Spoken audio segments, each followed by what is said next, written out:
शेती माझी प्रयोगशाळा या यूट्यूब चॅनलमध्ये मी आपलं स्वागत करतो. या चॅनलवर आपण नवीन असाल तर या चॅनलला सबस्क्राईब करा. या चॅनलचे नवनवीन व्हिडिओ पाहण्यासाठी बेल आयकॉन नक्की दाबा. आपणास व्हिडिओ आवडल्यास लाईक आणि शेअर अवश्य करा. नमस्कार, मी डॉक्टर मच्छिंद्र बांगर महाराष्ट्रातील आणि देशातील हवामान परिस्थिती संदर्भात ताजा अंदाज देणार आहे. मान्सून लवकरच सक्रिय होईल, त्यापूर्वी मान्सूनपूर्व पावसाचा प्रभाव देखील भारतात निर्माण होणार आहे आणि त्यासाठी आवश्यक घडामोडी ह्या आता घडू लागल्या आहेत. आपण कालच्या तुलनेत आज या ठिकाणी बघतो, पूर्णपणे या भागामध्ये मोठ्या प्रमाणात पावसाचं अनुकूल वातावरण तयार झालं आहे. शिवाय WD हे अति उत्तरेला सरकले आहे, त्यामुळे या सर्व भागातील प्रभाव देखील उत्तरेला सरकला आहे आणि दक्षिण भारतात पावसास अनुकूल स्थिती निर्माण होऊ लागली आहे.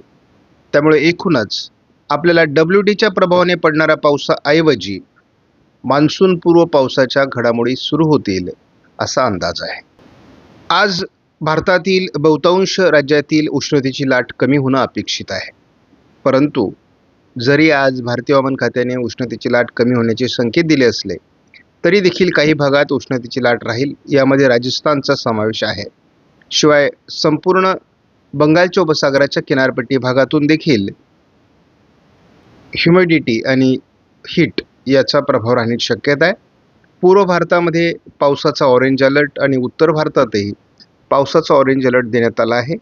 राजस्थानमध्ये धुळीची वादळं निर्माण होण्याची देखील शक्यता व्यक्त करण्यात आली आहे. दरम्यानच्या काळात गुजरात आणि महाराष्ट्रामध्ये पावसाचं प्रमाण देखील कमी राहण्याची शक्यता आहे.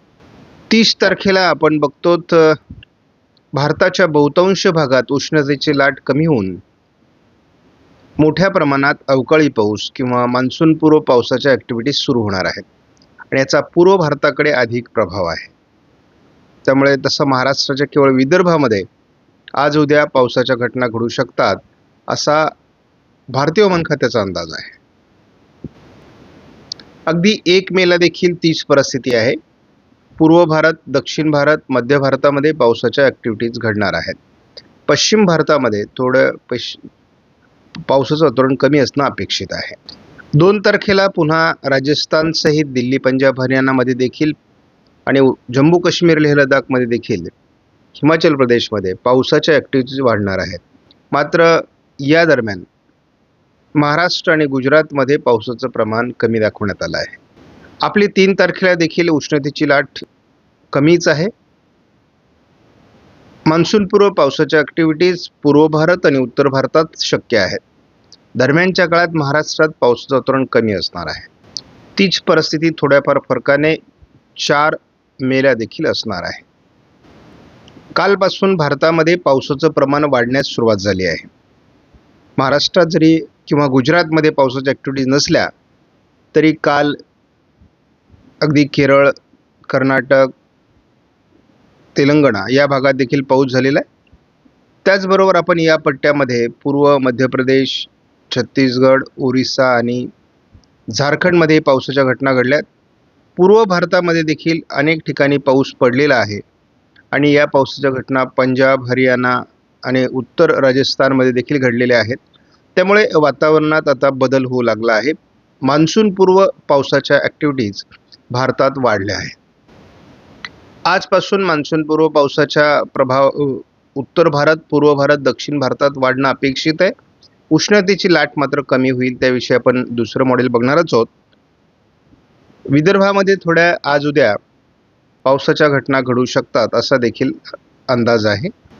उष्णतेच्या लाटेसंदर्भात काय होईल हे आपण बघतो. थोडी उष्णतेची लाट आजपासून भारतात कमजोर होणार आहे. म्हणजे 2-3 अंशाने काही ठिकाणी उष्णतामान कमी होईल. उष्णतेच्या लाटेमध्ये जरी हलका प्रभाव राहिला तरी राजस्थानमध्ये आपल्याला अजूनही उष्णतेचा प्रभाव मोठ्या प्रमाणात राहण्याची शक्यता व्यक्त करण्यात आली आहे.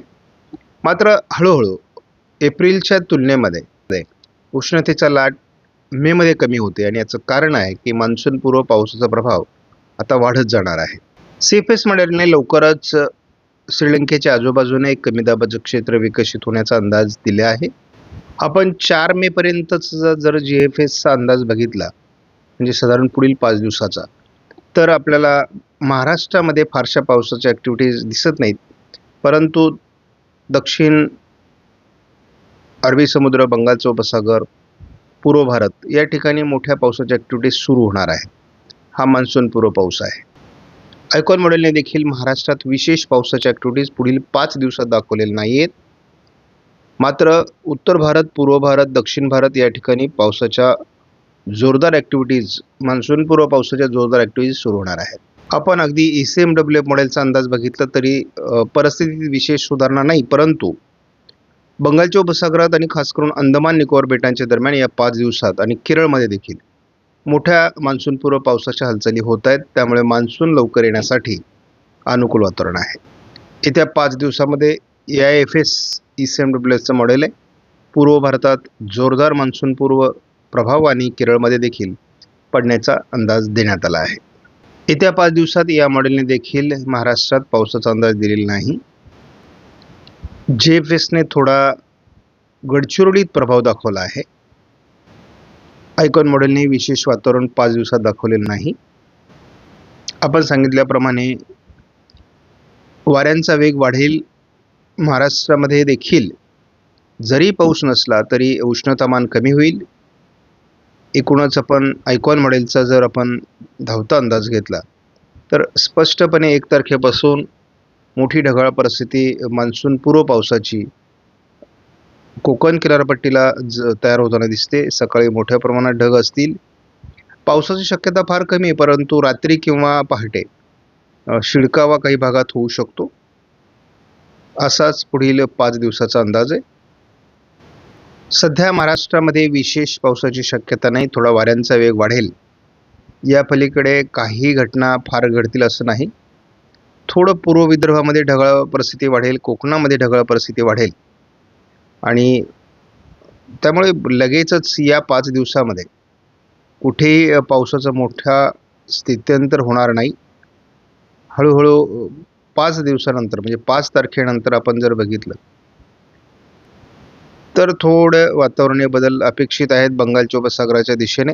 त्याचा पुन्हा प्रभाव मान्सूनपूर्व सरींचा होणार आहे. तो 12 तारखेला होणार आहे आणि 13 तारखेलाही आपल्याला पुन्हा एकदा मान्सूनपूर्व सरी या पश्चिम महाराष्ट्र, मध्य महाराष्ट्रातून सुरू होतील आणि त्या मात्र पुढे तीव्र होत जातील असा अंदाज आहे.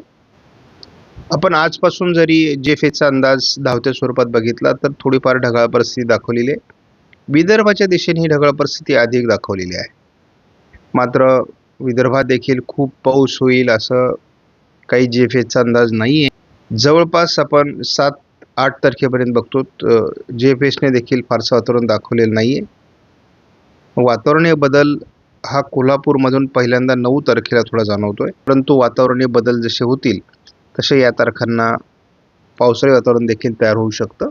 आपण या ठिकाणी बघतो केरळमध्ये सातत्याने पावसाळी वातावरण जरी असलं तरी अंदमानामध्ये पावसाळी वातावरण कधी तयार होतं हे आपल्यासाठी महत्त्वाचं आहे. अंदमानाच्या दक्षिणेला आपल्याला सुरुवातीला 9 तारखेला थोडं वातावरण पोषक बनताना दिसते. 10 तारखेला या वातावरणात थोडी वाढ होईल किंवा 11 तारखेला देखील अंदमानात मोठ्या प्रमाणात पावसाच्या ॲक्टिव्हिटीज सुरू होतील. 12 तारखेला मुसळधार पाऊस आपल्याला अंदमानात दिसतोय. 13 तारखेला त्या ठिकाणी कमी दाबाचं क्षेत्र विकसित होईल आणि जोरदार पाऊस आपल्याला 13 तारखेला दिसतोय. म्हणजे साधारण 12-13 तारखेला मान्सून पूरक वारे हे आपल्याला सक्रिय होताना दिसत आहेत अंदमानामध्ये. अंदमानामध्ये मान्सून सुरू होईल तसं मान्सून पूर्व ॲक्टिव्हिटीज या भारतामध्ये मोठ्या प्रमाणात वाढतील. आपणास व्हिडिओमधील माहिती महत्त्वपूर्ण वाटल्यास लाईक करा, शेअर करा, चॅनलला सबस्क्राईब करा. धन्यवाद. जय हिंद, जय महाराष्ट्र, जय बळीराजा.